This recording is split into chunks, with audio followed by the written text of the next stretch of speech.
Bonjour à toutes et à tous et bienvenue pour cette deuxième édition de Bulls News, votre web émission hebdomadaire consacrée à l'actualité des Chicago Bulls.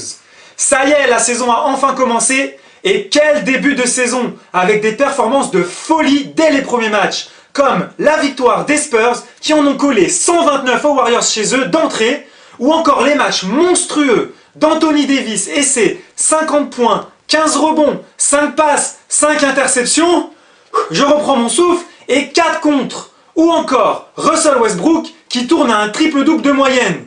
Bref, dans ce début de saison de folie, nos Bulls sont aussi au rendez-vous, avec un bilan de 3 victoires et une courte défaite avant-hier à Boston. Jetons d'ailleurs tout de suite un coup d'œil aux résultats de la semaine.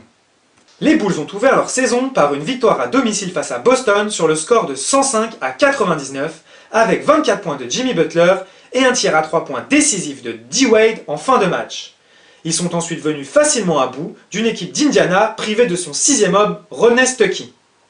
Pour leur premier déplacement de la saison, ils se sont rendus à Brooklyn où ils ont enchaîné une 3e victoire sur le score fleuve de 118-88.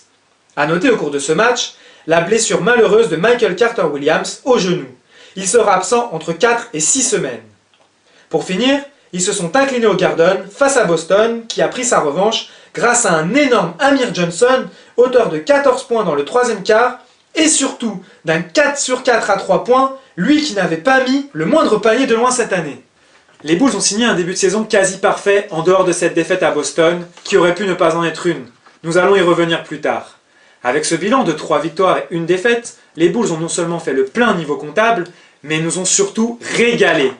Alors certes, les mauvaises langues diront que Chicago a affronté des équipes de Boston et Indiana diminuées, et une équipe de Brooklyn destinée à squatter les bas-fonds de la conférence Est. Mais sans s'enflammer et en essayant de rester mesuré, il faut dire que ce qu'on a vu jusque-là est vraiment encourageant. J'avais émis des hypothèses quant au style de jeu de Butler et ses coéquipiers, et je dois dire qu'il y a eu des surprises, mais commençons par ce qui s'est vérifié. Chicago, comme prévu, est dans les top teams au rebond, 2e derrière les Nuggets, et meilleure équipe au rebond offensif. En revanche, on s'attendait plutôt à voir une équipe très défensive et rugueuse qui jouerait des matchs sur des scores en dessous des 100 points. Eh bien pour l'instant on a tout l'inverse. S'appuyant sur une très bonne exécution des systèmes offensifs, avec un très bon Rajon Rondo à la baguette, même si j'ai un petit reproche à lui faire sur le dernier match, mais on garde ça pour plus tard. Les Bulls affichent la 4e meilleure attaque de la ligue avec 110 points par match et avec, tenez-vous bien, la 3e meilleure adresse à 3 points de la NBA, 40,9% de réussite dans l'exercice. Qui l'eût cru?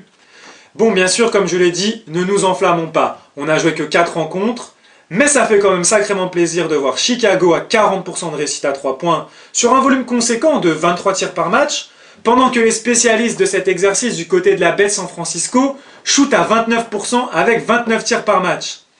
Cela signifie donc que Wade et consorts ont une bonne sélection de tirs et surtout qu'ils sont en réussite, c'est le moins que l'on puisse dire. Espérons que ça dure toute la saison, même si on sait bien sûr qu'il y aura des périodes de moins bien. Bon, assez parlé de performance collective, parlons un peu d'individualité avec le joueur de la semaine. J'aurais pu parler de Dwyane Wade et de son tir décisif pour son premier match officiel sous les couleurs des Bulls, et aussi de son geste d'égorgement qualifié d'obscène par la Ligue et qui lui a coûté la bagatelle de 25 000 $ d'amende, mais en étant objectif, j'ai choisi Jimmy Butler. Après ses 4 premières rencontres, il est comme prévu le meilleur scoreur de l'équipe avec 21,3 points et des pourcentages très élevés, notamment à 3 points, 50% et une réussite globale de 45,6%. Et en plus de ça, il a une très bonne réussite au lancer franc avec 83%, ce qui peut s'avérer très utile quand vous êtes un joueur de percussion qui va beaucoup au contact comme lui. Maintenant, le constat est le même que pour l'équipe. Espérons qu'il continue ainsi, et surtout qu'il continue de nous régaler à la conclusion des alley-oops balancés par Wade et Rondo. Parlons de Rondo justement, ça va être mon premier coup de gueule de l'année. Jetons un œil à cette action. Je vous la restitue.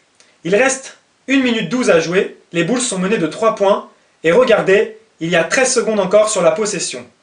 Et alors que Butler est sur une bonne dynamique dans ce 4e quart, et est en position de recevoir le ballon, tout comme Wade, qui est quand même plus connu pour rentrer les tirs décisifs en fin de match, le meneur décide de prendre un tir longue distance, même pas à 3 points, et il fait airball. Oh, come on, Rondo! I know you don't watch my show, but tell me, why did you take that damn shot? Pourquoi as-tu pris ce foutu tir? Je ne sais pas, peut-être que le fait d'être au Garden, ça lui a donné des ailes et il a voulu jouer les héros. Peut-être que c'était pour rendre hommage à Ray Allen qui a annoncé sa retraite. Je ne sais pas, mais il n'a clairement pas fait le bon choix. Après avoir été mené de 16 points, les Bulls étaient bien partis pour renverser le match et le gagner à l'expérience. Et un joueur d'expérience comme Rondo, il doit faire le bon choix. Bon, sur ce, je vais essayer de me calmer, c'est que le début de saison, hein. Bon, passons au débat de la semaine. Et il est très lié à cette action-là. Lors des fins de match serrés, à qui doit revenir le dernier tir? Butler, Wade ou un autre? Je vous laisse me donner votre avis là-dessus. Perso, je ne serai pas objectif. Pour ceux qui ne l'auraient pas encore compris, je suis un fan inconditionnel de Dwyane Wade. Comme vous le savez certainement, les Bulls reçoivent les Knicks cette nuit. On va donc assister au grand retour de D-Rose et Joakim Noah sur les terres de leurs exploits passés. Tous les regards devraient être portés sur le MVP de la saison 2011 qui devrait avoir à cœur de briller et de mener son équipe à la victoire après un début de saison compliqué du côté de la Big Apple. Il devrait en tout cas y avoir beaucoup d'émotions lors de la présentation des équipes. Taj Gibson a prédit une standing ovation pour ses anciens coéquipiers.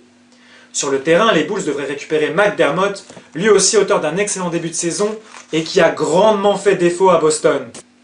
On peut s'attendre à un match serré, mais au petit jeu des pronostics, je miserais bien sur une victoire de Chicago. Allez, jetons à présent un coup d'œil sur le programme de la semaine. 5 matchs sont au programme jusqu'à jeudi prochain, une semaine chargée avec 2 back-to-back. Le premier c'est dès ce soir avec la réception des Knicks et un déplacement à Indiana demain. Lundi, les hommes de Fred Hoiberg accueillent Orlando avant de jouer leur deuxième back-to-back sur les parquets d'Atlanta et Miami mercredi et jeudi. C'est tout pour aujourd'hui, merci à vous d'avoir suivi ce deuxième épisode de Bulls News by Mike Laviole. On se dit à la semaine prochaine, bye bye!